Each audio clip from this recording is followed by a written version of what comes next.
Hello everyone, आप सभी का स्वागत है मेरे यूट्यूब चैनल अमर पीएचडी में। आज एक ऐसा टॉपिक स्टार्ट होने जा रहा है जो किसी की डिमांड है, ठीक है। क्योंकि अब एग्जाम के लिए आपके पास ज़्यादा दिन बचे हुए नहीं है। इनफैक्ट ज़्यादा से ज़्यादा 15 दिन ही बचे होंगे, ठीक है। और वो टॉपिक ऐसा है कि उनके समझ में बिल्कुल भी नहीं आ रहा है कि नहीं वो कैसे करें, क्विक रिविजन कैसे हो पाए, उसका समझ में नहीं आ रहा है, ठीक है। तो आज का टॉपिक स्टार्ट करते हैं हम लोग, जो कि है आपका इंपॉर्टेंट टॉपिक है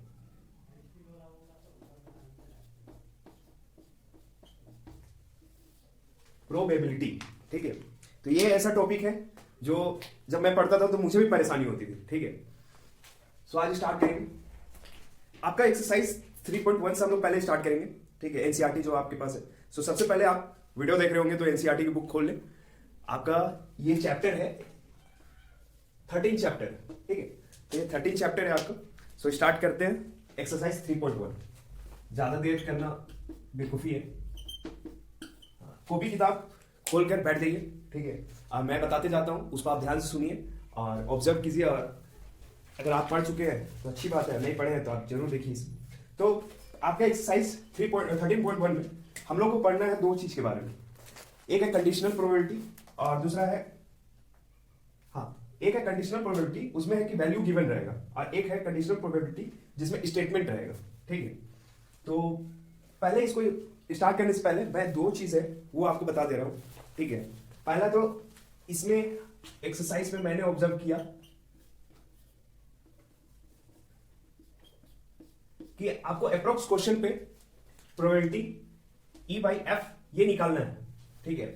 जिसमें आपको किसी किसी में वैल्यू दिया हुआ रहेगा E का, ठीक है, या कुछ स्टेटमेंट दिया हुआ रहेगा E का, और F भी दिया हुआ रहेगा, कुछ कुछ में स्टेटमेंट रहेगा या वैल्यू गिवन रहेगा। तो आपको निकालना है यही चीज, ठीक है। पूरे एक्सरसाइज पे यही निकालना है, मैंने देखा है। तो हम लोग स्टार्ट करते हैं। जैसे फर्स्ट क्वेश्चन है आपका। फर्स्ट क्वेश्चन में क्या है, given that E and F are events such that. पहली बात, ठीक है, क्वेश्चन लिखने में थोड़ा सा टाइम लगता है, तो मैं वीडियो स्किप ना करते हुए डायरेक्ट आपको बताते जाता हूं, ठीक है, कि कैसे बनाना है, क्या करना है। आप एक हेल्प कर सकते हैं कि बुक ओपन रखिए, ठीक है। बुक ओपन रखिएगा तो आपको पता चलेगा कि कौन सा क्वेश्चन है, ठीक है। वैसे क्वेश्चन नंबर लिख दे रहा हूँ, क्वेश्चन नहीं लिख पा रहा हूँ किसी किसी में, ठीक है। जिसमें वो पाएगा क्वेश्चन लिख पाऊंगा। तो फर्स्ट में हम लोग का ये बेसिक सा क्वेश्चन है आपको, जिसमें प्रोबेबिलिटी E दिया हुआ है 0.6, ठीक है। प्रोबेबिलिटी F दिया हुआ है हमें 0.3 और प्रोबेबिलिटी E इंटरसेक्शन F ये हमें दिया हुआ है 0.2, ठीक है। तो इतना वैल्यू आपको दिया हुआ है, हम लोग को आगे जाके यही निकालना ही है हर क्वेश्चन पे। तो ये आपको फर्स्ट क्वेश्चन पे ये आपको ऑलमोस्ट दिया ही हुआ है, ठीक है। इसमें क्या करना है आपको, ये और ये क्वेश्चन मार्क, ये दोनों आपको पता करना है। तो ये आपको पता कैसे होगा, आप एक फॉर्मूला है इसे आप लिख लो, ठीक है। प्रोबेबिलिटी E/F, ठीक है, इज इक्वल टू क्या होता है, probability E intersection F by, देखो ये लास्ट में जो रहेगा ना, ठीक है, वो नीचे पे आएगा यहाँ, ठीक है। बस और कुछ नहीं करना है इसमें, ये आपका फॉर्मूला है, ये आप लिख लो। फर्स्ट क्वेश्चन इजी था, बताने का कोई जरूरत नहीं था, लेकिन आपको ये फॉर्मूला को दिखाने की वजह से मैं आपको फर्स्ट क्वेश्चन बता रहा हूं, ठीक है। तो आप क्या है, इसका वैल्यू जो दिया हुआ है आपका 0.2 एंड 0.3, ये क्या हो जाएगा 2/3। तो ये हो गया इस से, ठीक है, ये वाले का। और E/F सॉरी, हाँ E/F कैंसिल हो गया। इसका क्या है कि आप देखो इसमें क्या चेंजेस हो रहा है उसको देखो, F इंटरसेक्शन E, ठीक है, बाई PE, ये लास्ट में इसको लिख लिया, ठीक है। और ये आपका F इंटरसेक्शन E है, ठीक है। तो कुछ नहीं, अगर प्रोबेबिलिटी E इंटरसेक्शन F है, ये बराबर होता है दोनों P F इंटरसेक्शन E, आप दोनों में से कोई भी लिखो, ये दोनों बराबर ही है, ठीक है। तो ये क्या है 0.2/0.6, तो ये क्या हो जाएगा 2.6, ये कट जाएगा 1/3। तो ये हो गया आपका आंसर, ठीक है। सेकंड नंबर भी सेम चीज है, इंटरसेक्शन है, इंटरसेक्शन दिया हुआ है, इंटरसेक्शन B दिया हुआ है और B दिया हुआ है, इसमें A नहीं दिया हुआ है। A आपको फाइंड करना है, उसके बाद प्रोबेबिलिटी A/B आप लोग को निकालना है, ठीक है। तो इजी है, यही चीज सेम चीज कर लो आप, वो आपसे बन जाएगा, ठीक इतने भी आप कमजोर स्टूडेंट तो नहीं होंगे, ठीक है, और हैं तब भी आपसे बन जाएगा, ये फॉर्मूला यूज करना हो जाएगा। एक्चुअली क्या है ना, ये आपके एग्जाम में 8 मार्क्स के रहते हैं, 8 मार्क्स के रहते हैं। सो ये बहुत सारे स्टूडेंट को आता नहीं है।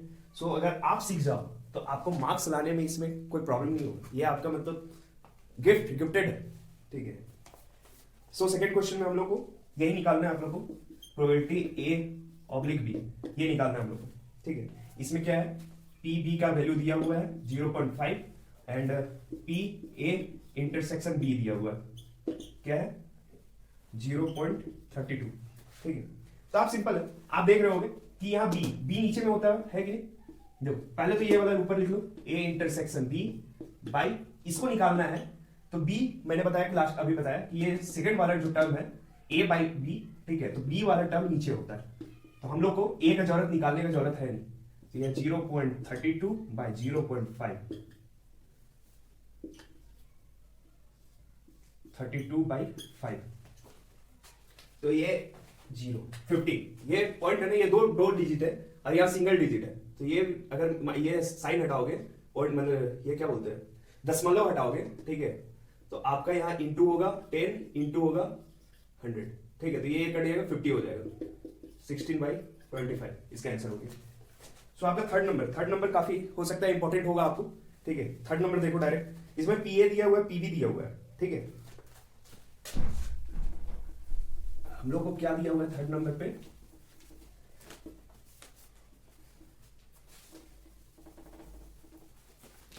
हम लोग को दिया हुआ है PA, probability of A is equal to 0.8, probability of B दिया हुआ है हम लोग को 0.5, ठीक है, प्रोबेबिलिटी ऑफ B/A दिया हुआ है हम लोग को 0.4। हम लोग को क्या पता करना है, फाइंड क्या करना है, PA इंटरसेक्शन B, ठीक है, ये हम लोग को फाइंड करना है। तो ये कैसे होगा, ठीक है, सिंपल बात, जो फॉर्मूला मैंने बताया था, आप A/B लिखो या B/A लिखो, ठीक है, B/A है मेरा दिया हुआ 0. फॉर्मूला लिखता हूं, PA intersection B by P, नीचे में A है, A लिखो, ठीक है, तो आपका इसका वैल्यू क्या है 0.4 is equal to PA intersection B by 0.8, तो ये इधर चल जाएगा, मल्टीपल हो जाएगा, तो ये क्या हो जाएगा आपका 3.2 PA इंटरसेक्शन, तो ये हो 0.32, तो ये हो गया आपका आंसर, ठीक है। बस मैंने क्या किया, P/A का वैल्यू पुट किया और PA का जो वैल्यू दिया हुआ है बस उसको पुट किया और जो निकालना है मुझे वो लिख लिया और इसका मल्टीप्लाई कर दिया, ये इसमें जाएगा तो 0.4 इंटू 0.8, ठीक है 32, ये आएगा। सो नेक्स्ट क्वेश्चन है इसी का, अब A/B निकालना है, ठीक है, ये तो मुझे दिया हुआ है, अब क्या है कि PA/B निकालना है, तो A/B कैसे निकलेगा, PA intersection B by PB, ठीक है, तो ये क्या है हो जाएगा हमारा ये तो हम लोग को निकल गया 0.32, ठीक है, बाई PB का क्या है 0.5, तो ये हटेगा 32 बाई 50, 16/25, ठीक है। अगर इसको पॉइंट में भी निकालोगे तो 0.64 होता है, ठीक है, आप भी कोशिश करोगे निकाल के देखोगे, ठीक है। फिर थर्ड में है यूनियन में निकालना है आपको, ठीक है, हाँ दिख जाएगा A यूनियन B, इसका भी एक फॉर्मूला होता है, आप लोग इसको लिख लो, इसका फॉर्मूला मैं बता दे रहा हूं, PA plus probability of B minus probability of A intersection B। Intersection मतलब क्या होता है ना कि दोनों में जो भी आपका कॉमन है वो हो गया इंटरसेक्शन, और यूनियन मतलब हो गया कि जो कॉमन पार्ट है उसको छोड़कर, ठीक है।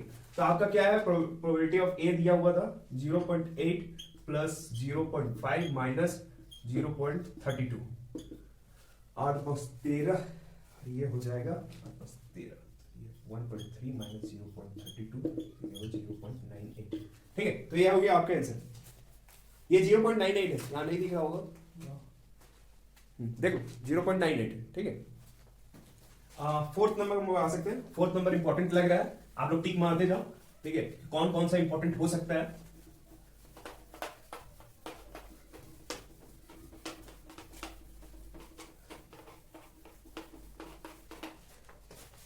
फोर्थ नंबर में आपको क्या है, देखो यहां पे क्या है, पी ए यूनियन बी निकालना है मुझे, ठीक है। 2p दिया हुआ है, 2pa is equal to pb is equal to 5/13, 5/13 है, ठीक है। और क्या दिया हुआ है, pa/b इज इक्वल टू 2/5। तो इसको आप लोग देखते जाओगे, ठीक है। 2/5 है, 2/5, ठीक है। तो हम लोग क्या है, ए यूनियन बी निकालना है। सबसे पहले पी ए निकालो, ये 2 इंटू पी है ना, ठीक है। तो इसको आप पी ए सिर्फ निकालो, तो पी ए निकालेंगे, ठीक है। ये 2p है, तो ये क्या है वैल्यू इसका 5/13। अगर पी ए निकालेंगे हम तो 5/13 इंटू 1/2, क्योंकि ये 2 है, मल्टीप्लाई होगा नीचे में जाएगा, तो ये क्या हो जाएगा 5/26, ठीक है। अब ये हम लोग को निकल गया। अब हम लोग क्या निकालेंगे, पी ए ओब्लिक बी है हमारे पास, तो पी ए इंटरसेक्शन बी निकालेंगे, तब ना फॉर्मूला पे जाएंगे, ठीक है। क्योंकि इसका फॉर्मूला होता है P A plus probability of B minus probability of A intersection B, ये होता है फॉर्मूला, ठीक है। तो आप इसका सिंपल सा वैल्यू को आप लोग पुट कर दो, ठीक है। ये आपका कितना आ गया, 2/5, और ये हो जाएगा is equal to P A intersection B. हाँ, तो ये हो गया हमारा पी ए इंटरसेक्शन बी का वैल्यू। आप लोग को नहीं दिख रहा है, दिख रहा है, देखो, ठीक है, 2/13। तो आपका सेकंड क्या है इसमें, आप लोग को वो निकालना है, तो बस वैल्यू को पुट करते जाओ, वैल्यू को पुट करते जाएंगे हम लोग। पी ए का क्या वैल्यू है हमारे पास, 5/26 प्लस पीवी का क्या वैल्यू है हमारे पास, पीवी का क्या वैल्यू था, हाँ 5/13 minus P N B A intersection B 2/33। तो ये क्या हो जाएगा, आप लोग एलसीएम लोगे, 26 5 प्लस 10 माइनस 4,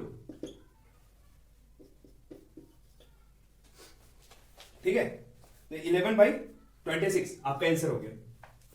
तो आप लोग इस तरह से आप लोग फिफ्थ नंबर भी बना सकते हो, इजली है, ठीक है, इजी है। इसमें पी ए दिया हुआ है, पी दिया हुआ है, पी ए यूनियन बी दिया हुआ है, ठीक है। पी ए इंटरसेक्शन बी निकालना, सिंपल सा बात है, इंटरसेक्शन है कि यही फॉर्मूला भी यूज कर दोगे, ठीक है। ये दिया हुआ है, ये दिया हुआ है, ये दिया हुआ है, तो बस वो निकालना है हम लोग को, तो उससे आप लोग निकाल सकते हो। फिर पी ए बाई बी दिया हुआ है, ठीक है, वो लास्ट टाइम फॉर्मूला बताया था मैंने, इस फॉर्मूला से निकाल लोगे, ठीक है, ये वाला फॉर्मूला से, ठीक है। इसमें ये इसका वैल्यू निकल जाएगा, तो ये निकल जाएगा आपका, ये भी है दिया हुआ है, तो इसका वैल्यू आपका निकल जाएगा, तो ये दिया हुआ है, आप ये निकाल लोगे, ठीक है। फिर b बाई ए दिया हुआ है, ठीक है। तो मैंने बताया कि अगर पी बी बाई ए है, ठीक है, तो ये आपका पी बी इंटरसेक्शन ए भी होता है, ठीक है। तो ये क्या होगा, equal P A intersection B, ठीक है। तो इसके बाद आप लोग पी ए, तो ये इससे निकाल लोगे,